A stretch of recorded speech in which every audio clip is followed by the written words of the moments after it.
Okay, thank you very much. It's a real pleasure to be able to participate with you. This is a book that I worked on for a long time because I first was looking at the impact that the rise of these countries, basically what we can learn about economic development by looking at the rise of these countries. But when the financial crisis hit, I realized that the big story was how they were going to affect the world, so I rewrote the book completely. So I'm going to give you a pretty broad overview, starting with a historical overview, and we'll talk about a little bit where the countries are coming from, where they're going, the impact that they have on the world, some of the frictions that this is raising, and what has to be done, and then talk a little bit about some implications for the longer term. So first thing on the historical overview, both of these countries are millennial civilizations. They've been around for 5,000 to 7,000 years. They were the largest economies in the world for the first 1,500 years. I'll show you a chart about that. They both missed the Industrial Revolution, and they fell behind the European powers as a result. They both had a major regime change in the middle of the last century, 1947, the independence of India from the UK, and 1949, the Maoist takeover in China. And now they're becoming major players in the world in terms both of economic size, politically, and also in terms of education and R&D, which has implications for the future.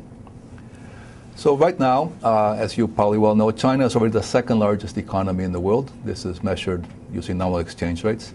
In India, here I say 10th, it's probably the ninth largest by now.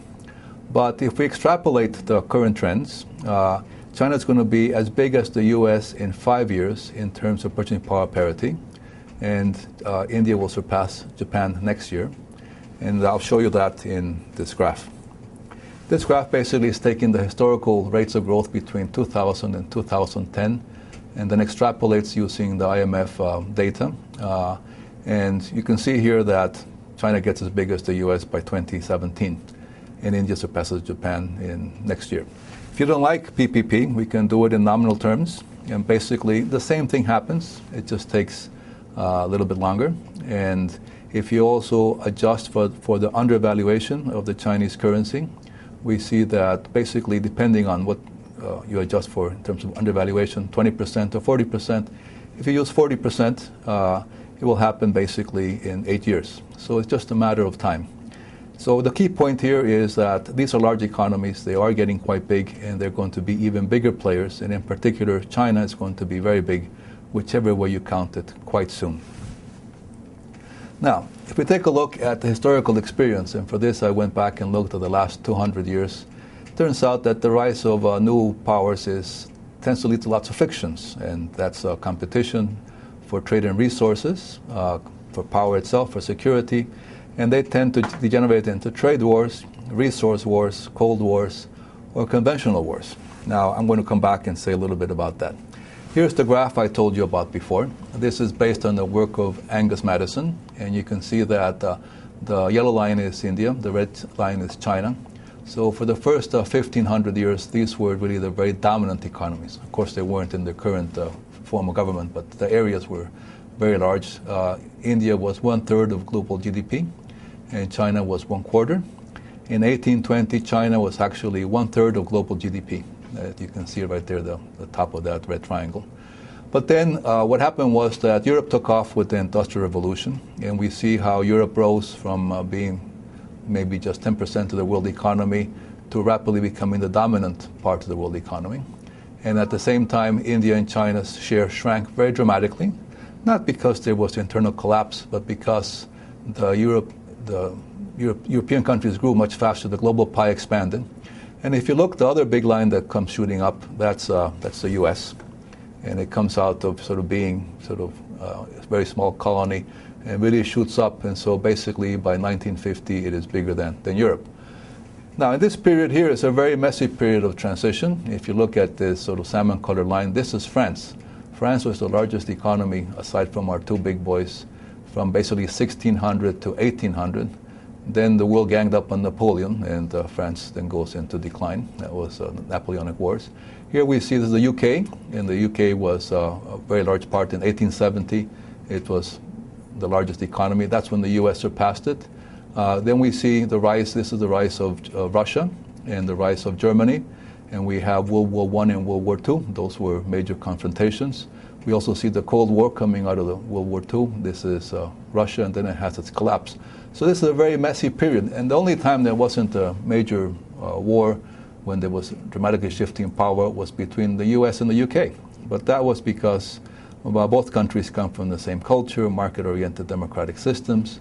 And also, when the US rose, even though it's very dramatic here, nobody really noticed. This is in purchasing power parity terms. The British Empire was, global, and the U.S. was just a regional hegemon, so there wasn't that much concern. It wasn't until after World War II where it was very evident that the U.S. was the dominant economy of the world. And the U.S. went on to basically design the global governance architecture, the General Agreements on Tariffs and Trade, the IMF, the World Bank, and the United Nations was a broader effort. And as you know, this has been the global governance system that we have till now. I'll come back to that. It's quite relevant. Just to continue the story here, both China and India then, the share fell very dramatically. By 1950, when they had the regime change, the share of China was just 5% of global GDP. The share of India was 3%. And then after they started some reforms in the late 70s in the case of China and early 90s in the case of India, they began to grow much faster. This is China. China has now grown, so actually by last year, China was actually 14% of global GDP, and India is about 6%. So the key point here is that they were very large, they had a dramatic fall in global share, and now they are resurging. So that's a little bit in terms of background.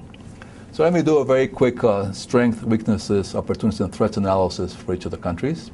In the case of China, it's very much a very strong and capable government. They have been able to manage an economy much better than anybody had expected, perhaps even the Chinese. Growth rates of more than 10% for more than 30 years. That's remarkable. No country has done that ever. And a lot of this has been based on very sound policies since the 80s, with opening up towards the market, using direct foreign investment, and investing very heavily in education and also in technological capability. So now it's becoming a major economic power, also building up its military strength. On the weaknesses, China as well as India, you will see, are very natural resource poor on a per capita basis, basically for everything but coal, which becomes a problem in terms of CO2. China has rising income inequality. There's lots of problems in the environment in terms of water, air, soil contamination. Some of this spreads across boundaries.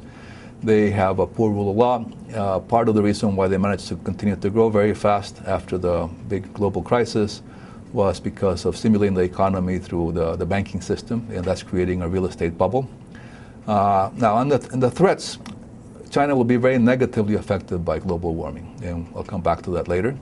There's also a risk of a global protectionist backlash against China because it's been so successful on expanding its merchandise exports, and I'll come back to that too. And there's also a risk of a pushback of established powers as it continues to become such a dominant player. And opportunities, China actually is investing a lot in green technology, and I suspect it's going to become the market leader in green technology. That will give it a tremendous amount of strength, and we'll be able to export that technology. And also, for an economy of its per capita income, the service sector is very underdeveloped, and the Chinese government's aware of that.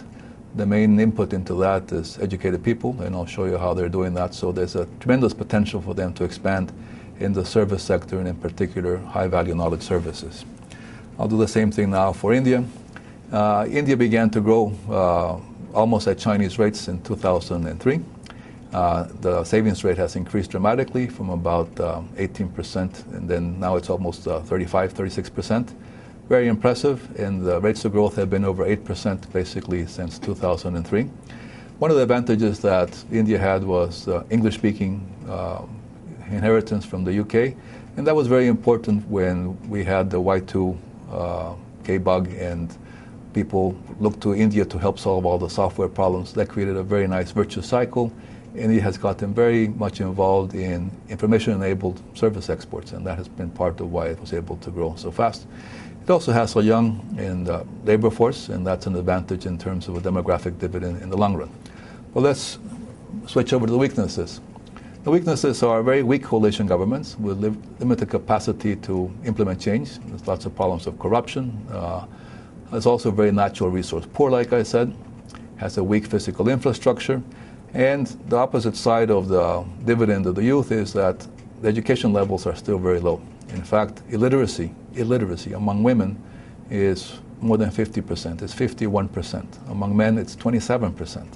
So this is a very big constraint on what they can do in terms of growth in adapting technology. They also have a weak military, a weak and bloated government. Now, threats, they are in a very difficult neighborhood. Lots of challenges there, particularly with Pakistan. They also will be very negatively affected by global warming. There's this internal Naxalite insurrection, which affects 1/3 of the districts, and Prime Minister Manmohan Singh has said this is the biggest security threat in India. It has to do with mining rights and inequality. And there's a risk of a water war with China that I'll come back to later. Opportunities, we can continue to build on its capability in information-enabled service exports, but if it is able to improve education and strengthen its infrastructure, it could also go for a manufacturing export-led strategy like China did before. It's a matter of being able to do that, and that goes back to the issues of governance. Now, let me talk about some of the positive impacts of the growth of these two countries. And like in almost everything, there's two sides to it. There's also negative. What's positive and negative depends on who you are. The positive impacts are growing markets. And right now that the world is in such recession, everybody has been counting on the growth of India, and in particular China. And right now people are worried that China is beginning to slow down too. I'll show you how important the Chinese market is. There's also been lower prices for goods and services for importers. So anything that China manufactures or things that India can do through information-enabled service exports, the price has gone down, and that's been a benefit to all of us as consumers. If you're a natural resource country, there's been a tremendous opportunity of the windfalls from the high commodity prices. They have been driven to a large extent by the very hungry appetite of these countries, in particular China. China imports more than a half, sometimes even 2/3 or even 3/4 of many of the basic commodities in the world. Also, because China has a large trade surplus and large foreign exchange reserves, it's been the biggest financier for the U.S. Treasury, and that has helped to keep global interest rates low. And both countries are beginning to invest quite significantly all over the world, in particular in natural resource sectors and also in high technology firms. Now, the contribution to growth, this is from the IMF, and the yellow part is the contribution of China.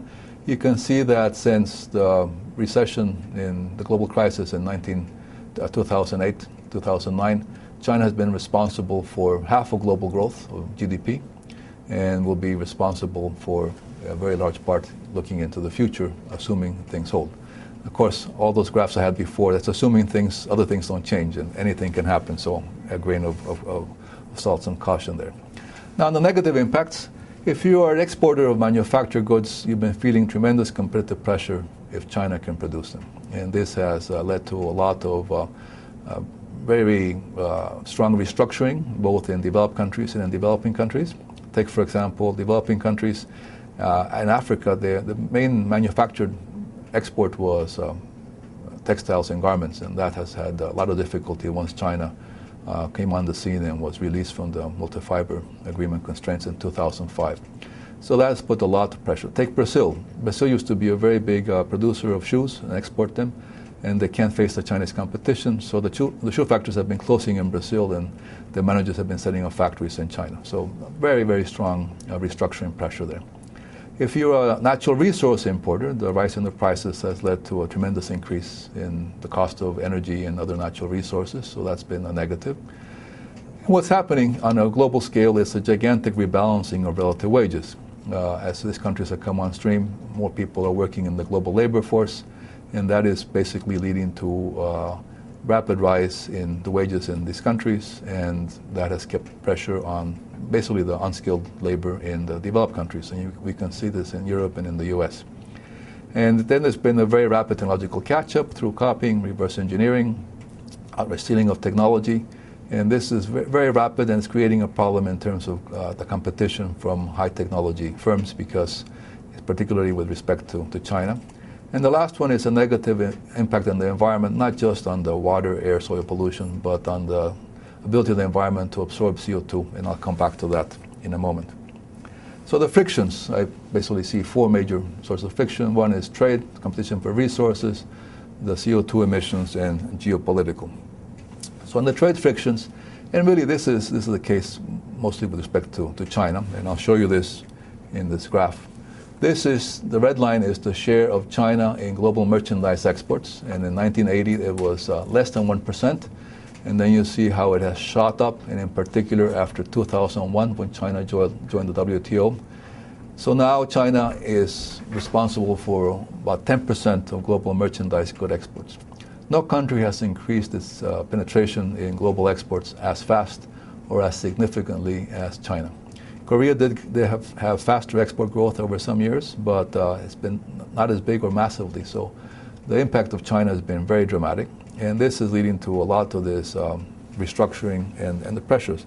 And just to show you this in a little bit more detail, this is a bit of a complicated table. Basically what it does, it splits the world into 4 markets: developed countries, except the Asian ones; developed Asia, which is Japan and the next, Korea, Taiwan, Singapore, and Hong Kong; the developing countries in Asia and other developing countries. And it looks at China's share in the imports of this manufactured products. Categories, for those of you in trade, is SITC 6 through 9. And you can see here very dramatically. So for example, if we take a look at machinery and transport equipment, between 1995 and 2009, in other developing countries, the share of China increased from 1 to 17%. That's a 1,500% increase. Very dramatic. If you take a look at developing Asia, the increase was 1,200%. If you look at the developed countries, it was an increase of almost 700%, from less than 2 to 14. This mostly is electronic equipment, hardware, all kinds of consumer electronics and computers and telecom equipment. If you take a look at the light manufacturers, we see that for developed Asia, more than half of the total imports are from China. So this is part of this tremendous restructuring pressure that China's putting on. India has been much smaller in terms of overall expansion of exports. Its strength has been in the information-enabled service exports, but it's still a small part of the total market, less than 3%. And part of this tremendous competitive advantage that China has is translated into very large growing surpluses on the trade account. This is China, it's the red line. The blue line is the US, the deficits, and this is other countries. I just want to note that before 2001, China did not have a surplus. The surplus was really Japan and Germany and some of the oil exporters. But there's been almost a parallel between the surplus that China has and the deficit the US has. The U.S. has been spending and consuming beyond its means, both in terms of households and in terms of government deficit, fiscal deficit, and trade deficit, and that's creating lots of global imbalances and frictions that I'll come back to. Now, in terms of education, it's very impressive. China has begun to invest very heavily in higher education. You might remember that between 65 and 75, they basically had wiped out the higher education sector because of the Cultural Revolution. But starting in the early 80s, they began to invest very heavily. The numbers here are for 2007, and China had 25 million students at the tertiary education level, largest in the world, followed by the US with almost 18, and India with almost 13. The data now for 2012 are China has 32 million, the US has almost 19, and India has almost 14. And 40% of the students in China are in math, science, and engineering. So they're building a tremendous amount of human capability at the high level. The quality is not up to Western standards, but they're improving very rapidly. If you look at the global ranking of universities, China now has 36 in the top 500 in the world, and that happened in the last 20 years. So very impressive. If you take a look at R&D, this is a bit of a complicated graph. On the horizontal axis is the share of R&D in the GDP of each country. On the vertical axis is scientists and engineers per million population. The size of the bubble is the absolute spending on R&D. This is the US. It's about 32% of total world spending on R&D. In 1990, it was 40%. The big difference, the fall in the relative share of the US has really been made up by the rise of China. This is China. It's the second largest spender now in the world. This is measured in PPP terms. It surpassed Japan. And if you were to have looked at China in 1990, it would have been a little circle here. So you see just how rapidly it has come. and also has really increased the number of scientists and engineers. If you look now, the number of scientists and engineers doing R&D in China is twice the number in the US. And that happened in the last 20 years. Very significant investments in higher education and R&D. And by the way, their goal is to be spending 2% of GDP by 2015 and 2.5% by 2020. And I think they'll achieve that. 2.5% is what the US does, 2% is what Europe does on average. Now, on the resource friction, I mentioned both countries are resource poor. They have to import lots of resources. That's had this impact on the energy, on the commodity prices, energy too. And for China, this is an issue of national security. So to be able to guarantee that they can get their inputs in, they're beginning to build up their military. In particular, they're worried about getting the oil through the Straits of Malacca, and they're building a blue water navy, aircraft carriers. They also have developed cruise missiles that can keep the U.S. Fleet at 1,500 miles off. And it's expanding its claims to the South and East China Seas, islands there that some of them have natural resources. So it's creating a tremendous security concerns as the neighbors get worried about not just the resource competition, but also the fact that China is building up its military. Now, on the environment, I wanted to focus on the CO2 emissions. And I looked around for some kind of methodology that would actually quantify all natural resource use and availability. And the best thing is something called the Global Ecological Footprint. It's done by the global network of people working on this for 15 years. It's published in the Worldwide Federation report. This is data for 2008. And basically what it does, it takes a look at total natural resources and their use by activity in different countries. And it factors in how much land you have to be able to also absorb CO2. So a lot of this measure includes the absorption of CO2. And by their estimates, they say that in the early 80s, the world is using the environment at a higher rate than is replenishable, or sustainable. And right now, we are at a rate of about 50% above what is sustainable. The colored parts here are the use of each of the different countries. In 2005, the US was the biggest user, but by 2007, which is this chart, China is the biggest user, and here are the 10 biggest users. So I did a really simple accounting calculation. And basically what it was to look at the total natural resource use of the countries and the availability that they have, and then looking at the surplus or deficit relative to total world supply. And the numbers are quite striking. If you look here, China is using 14.5% more of the total world biocapacity than what it has. And that's the biggest user in the world. Europe is using 12.5% more than what it has. And the US is using 13.5% of total environmental resources above what it has. India is -4%, and the surplus countries are Brazil with 10% almost, and Russia with almost 2%. Now, Russia has more natural resources, but it's also much more intensive in their use. That's why its net balance is not so positive. The implication of this is that it's not sustainable. As you have the rapid growth of China and India, and other developing countries, we see that we have a big adding up problem. How are we going to be able to deal with this? And this is basically the problem of climate change and CO2. Very complicated. China became the biggest emitter in 2008 and the largest energy user in 2010. India is the third largest emitter, and it's going to become a really big one in about 20 years. And basically, if the whole world goes to zero emissions, but China, the US, and India continue, we're still going to have global warming. It'll be 50% above the 1990 levels by 2035. So the real problems, the real rogue states are the US, China, India. Then we have, those are the ones that have not agreed to doing the Kyoto type of controls on their emissions. And we are in a very difficult situation of a basic deadlock. And basically, developing countries argue quite sensibly that the problem was not something that they created, that this was something that was the result of the growth of the rich developed countries. These particles, stay in the atmosphere for about 200 years. And so why should they pay the marginal cost of dealing with having a more energy efficient economy and reducing the emissions? The US did not agree to the Kyoto and has not made any formal commitments because its industry is very worried that because China, in particular, and India to some extent, because they were exempted from the Kyoto controls, it will be a competitive disadvantage to the industries. the Japanese and the Europeans were very good global citizens, and they went ahead and they did make commitments, and they expected that in 2009 in Copenhagen, the U.S. and China and India would come along and do more, but we reached a deadlock. And the deadlock is that, we normally say there's nothing new under the sun. Well, the new thing under the sun is we have become aware of this major environmental constraint, and that is a real binding constraint that's going to create lots of problems. It's also a real problem that there's legislation in the U.S. Congress that would put all kinds of carbon taxes on imports of products from countries that have lower emission standards, and this could lead to a real problem of on the trade regime, trade war.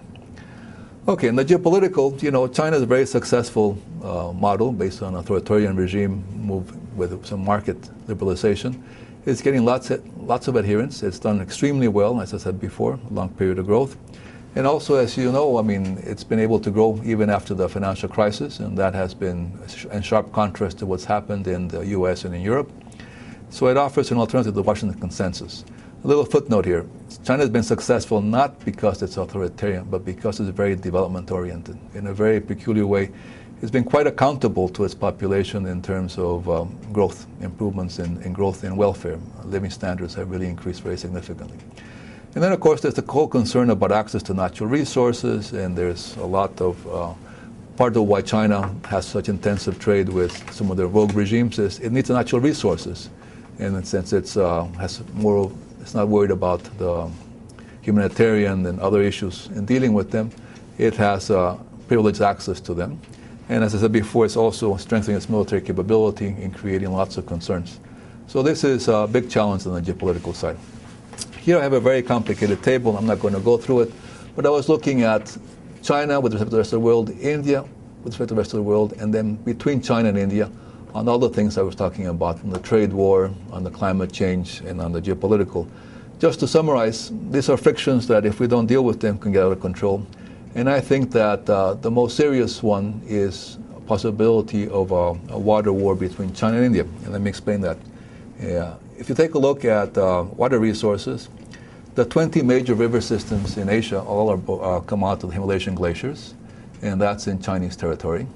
And they feed basically 50% of the world population. This is the Brahmaputra, the Indus River, the Yellow River, the Yangtze River, rivers going into Vietnam and Cambodia, the Mekong. And as both countries are having really serious problems of water, this is becoming a very important issue. For example, in China, the water table under Beijing has been falling very dramatically from 5 meters 15 years ago to 50 meters. The same thing is happening in India, so we have to pull water out of deeper wells. And both countries are having major droughts. And China needs to get access to this water. It's been diverting water from the Yellow River, from the Yangtze River to the Yellow River, and they're still having trouble. So they've had long time schemes of trying to divert water from the Himalayan glaciers. If they were to do that, that's a matter of real sort of life and death, and could lead to major wars. There aren't any strong global conventions on that. So I think that's the biggest risk factor.